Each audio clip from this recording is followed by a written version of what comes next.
ఏమన్నది ట్వీట్ పెట్టారు, అది హల్చల్ అయిపోయింది. Boss is Ganesh Bandla is back with boss అని. ఏంటి మరి ఎప్పుడు చేస్తున్నారా ఏంటి? ఆయనతో సినిమా చేయవసరం లేదు సార్, ఆయన పక్కన ఉంటే చాలు. సూర్యుడు రేసు పెడితే చాలు అన్నట్టు ఆయనతో సూర్యుడి దగ్గరికి వెళ్ళటం ఎందుకు? ఆ రేసు పెడితే చాలుగా వెలుగు ఇంత అక్కడెక్కడో ఉన్న సూర్యుడు ఇట్లా వెలుగు పడుతుంటే మనకి కాలుతుంది. అట్లా అంటాడు సూర్యుడు లాంటి వాడితో ఆయన రేసు చాలు నాకు అని ఆలోచిస్తా. వెళ్ళిపోయాక ఆయనతో 2 సినిమాలు చేసాక అవకాశం వస్తుంది, మళ్ళీ చేస్తా, తప్పకుండా చేస్తా. 2 ప్రొడక్షన్స్ కలిపి ఒక సినిమా చేస్తున్నారని తెలిసి చేస్తాం. ఇప్పుడు సినిమాలు చేస్తున్నాం. Pawan Kalyan creative works and Parameshwara productions కలిపి చేస్తాం. అంటే చిన్న సినిమా ఏదో చిన్నయే అన్ని సినిమాలు చేస్తాం. ఏ సినిమా చేసినా నా banner Pawan Kalyan creative works and Parameshwara productions కొన్ని సినిమాలు చేద్దాం అనుకున్నాం, మొదలు పెడతాం. Okay okay. ఆర్టిస్ట్గా మీరు గణేష్, ప్రొడ్యూసర్గా బండ్ల గణేష్ అంతేనండి? అప్పుడు బండ్ల గణేష్ ఉండాలి. అప్పుడు గణేష్ బాబు, అసలు పేరు గణేష్ బాబు. తీన్మార్కు కూడా అంజలి కూడా గణేష్ బాబు అనే పెడుతుంది. ఎవరో మీలాంటి ఒక ఫ్రెండ్ ఒక ఆయన గణేష్ బాబు కాదని అక్కడ చూపించి బండ్ల గణేష్ అని మార్చుకోరా అని చెప్పారు. బండ్ల గణేష్ అని మార్చా. మా ఇంటి పేరు బండ్ల గణేష్ అని పెట్టి. సో ప్రొడ్యూసర్ అయిన దగ్గర నుంచి అసలు పేరు బండ్ల గణేష్ బాబు, బాబుని తీసి బండ్ల గణేష్ అని పెట్టి. Okay okay okay. మీరు ఆర్టిస్ట్గా అప్పుడు ఒక హీరోకి ఒకటి చేశారు నాకు చేసి ఒక సెక్స్ సినిమా జయలలిత ఏంటో పేరండి? సీనా ప్లీజ్ ఆంటీ ఏదో ఉంది. Please okay. చెయ్యని పని లేదు సార్, మనం దొంగతనం 2 కథం పనులు అని చేసాం. ఓకే. మీరు ఇంకా అసలు టాపిక్ వద్దాం. అసలు పవన్ కళ్యాణ్ అంటే మీకు ఎందుకు అంత పిచ్చి? అసలు ఎందుకు అంటే ఎంతోమంది హీరోలు ఉండగా మీకు పవన్ కళ్యాణ్ అంటేనే ఎందుకు అంత పిచ్చి? అంటే మీకు కేవలం మీకు సినిమా ఇచ్చాడేనా లేకపోతే ఇంకా వేరే కారణం? ఎంతోమంది మగాళ్ళు ఉండగా మన నానంటే మనకి ఎందుకు అభిమానం? ఓకే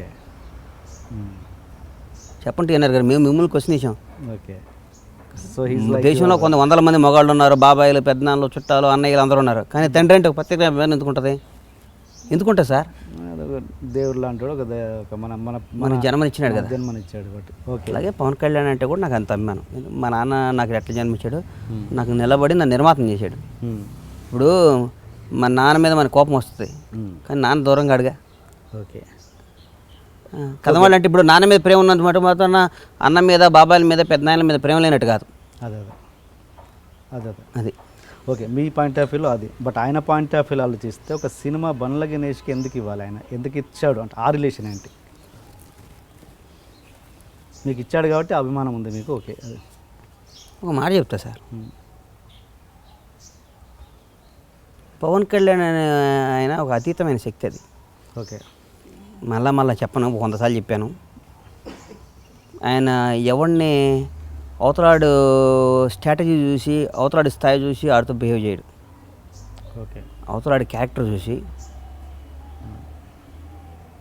వాడు ఏంటని, వాడి దగ్గర టాలెంట్ ఉందా లేదని చూసి నిమిషంలో స్కాన్ చేస్తాడు. ఓకే. ఊరికాడు బాగా డబ్బు ఉన్నాడు, ఆ డబ్బు లేనాడు, అదేంటి అయ్యి అని అట్లా ఉంటుంది ఆయన దగ్గర. కేవలం నాకు నిర్మాత చేసి నన్ను కొమరంపుల్ షూటింగ్లో పిలిచేదాకా నాకు నిర్మాత చేస్తాడు నాకు తెలియదు.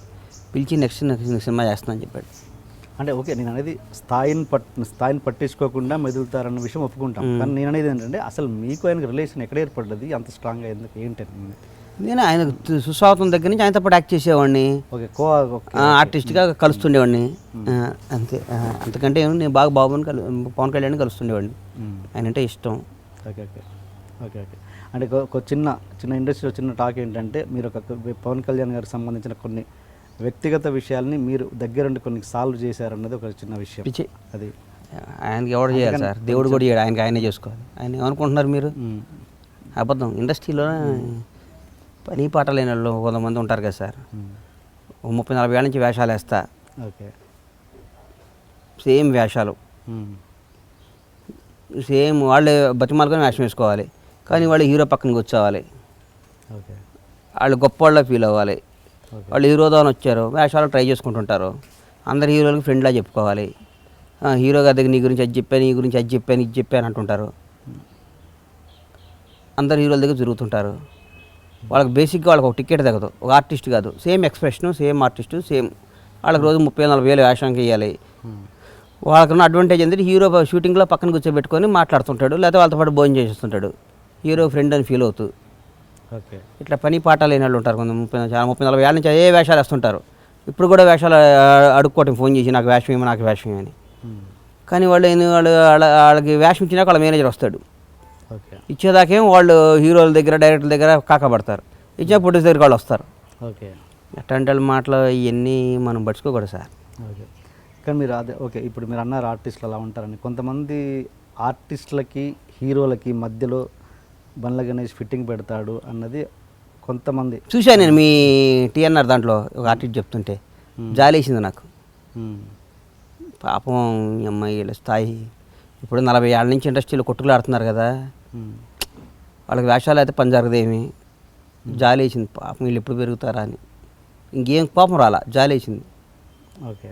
జాలిపడ్డా. ఓకే. హీరోల మధ్యన ఫిట్టింగ్ పెడితే హీరోలు ఫిట్టింగ్ పెట్టించుకునే స్థాయి హీరోలది కాదు సార్.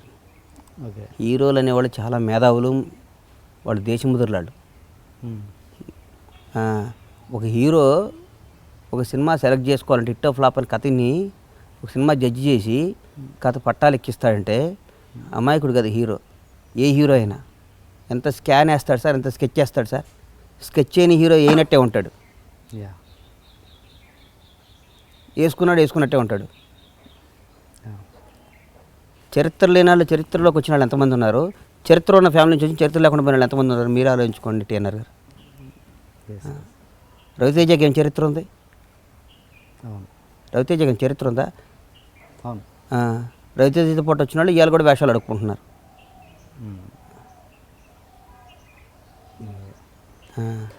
మీకు అసలు ఆర్టిస్టులతో ఎవరితోటి క్లోజ్ రిలేషన్ లేదా మామూలుగా? అసలు ఎవరు హీరోలు పక్కన పెట్టండి. నాకు ఎవరితో లేదు సార్. అంటే ఎందుకు అలా? నాకు ముందు నుంచి నేను సాయంత్రం అయితే ఇండస్ట్రీ వాళ్ళతో ఉండేవాడిని కాదు. నాకు భగవంతుడు ఇచ్చిన అదృష్టం ఏంటంటే నా సర్కిల్ పెద్దది. నాకు ఆర్టిస్టులతో పోయి కూర్చొని పత్తలాడ్డు అది పేకాటాటాలు ఈ మందులు ఇవన్నీ నాకు లేవు సార్. సాయంత్రం అయితే షాద్నగర్ పోవాలి, ఒక పెద్ద మంత్రిని ఒక ఐఏఎస్ ఆఫీసర్ను అట్లాంటి వాళ్ళతో ఫ్రెండ్షిప్ చేయాలి. అసలు ఈ పొలిటికల్ టచ్ ఎలా వచ్చింది? నాకు ఇంట్రెస్ట్ పాలిటిక్స్ అంటే, నాకు రాజకీయ నాయకులు అంటే పిచ్చి బాగా. నాకు రాజకీయాలు అంటే ఇష్టం. ఓకే. బాగా ఇష్టం. లింక్ ఏం తగలేదా బొత్స గారి దగ్గర నుంచి? అలా నాకు బొత్స గారే మాగంటి బాబు ద్వారా పరిచయం. నాకు మాగంటి బాబు నాకు ఎంపీ ఉండేది, సీనియర్ మాత. మాగంటి బాబు వివి సత్యనారాయణ గారి ద్వారా పరిచయం. ఓకే. ఏం మరి నెక్స్ట్ ఎలక్షన్లో నిలబడే ఉద్దేశాలు ఉన్నాయా? ఎవడో చెప్పాడు సార్, ఇప్పుడు ఏం తెలుసు మనకి. జనసేన ఆయన పెట్టాడు మా బాసు, ఆయనతో ఉండాలి నేను. తెలీదు ఏమవుతుందో తెలీదు. సో పార్టీలో ఖచ్చితంగా మీకు టికెట్ ఉంటుంది? నేను అట్లే నేను అనుకోవట్లేదు టీఎన్ఆర్ గారు. సినిమాలు తీద్దాం బాగా, ఒక 10 ఏళ్ల పాటు సినిమాలు దుమ్ము దులుపుతామని ఫీలింగ్ ఉంది నాకు. ఓకే.